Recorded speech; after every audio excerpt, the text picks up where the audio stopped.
Dua adik-beradik ni kena sexual harassment daripada kecil, daripada umur dia 7 tahun dengan bapak dia. Allahu Akbar. So itu antara bapak dia pernah offer, awak tak payah kahwin, awak cinta hati bapak. Itu society yang berlaku sekarang, bro. Exactly. Kita orang paling latest 2 bulan lepas, kita orang dah release satu video dua adik-beradik.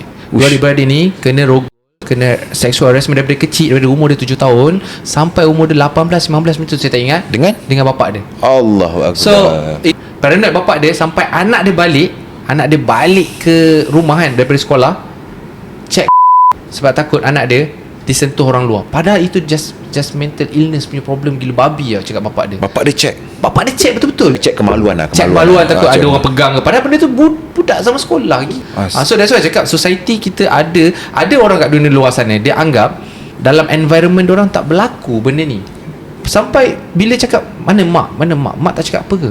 Mak tahu tapi mak takut. Nak macam kau cakap tadi lah, mak nak jaga nama family.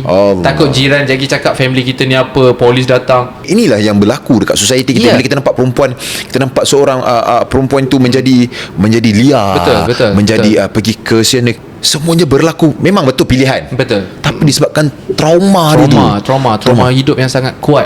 Bayang dia dah ada anak, dia datang cerita benda tu. Suami dia tahu, alhamdulillah suami dia terima. So bapak dia dah meninggal.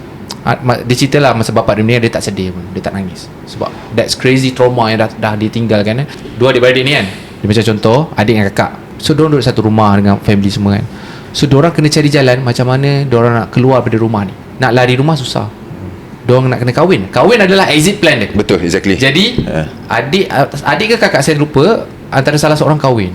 Dia keluar, ini saya cut short story lah. Dia keluar dengan lelaki tu, dia duduk rumah semua. Yang tak kahwin tu sedih bro, seorang bro, fucked up bro. Sampai bapak dia pernah offer, awak tak payah kahwin, awak cinta hati bapak boleh bercinta dengan awak, jangan risau. You know, that's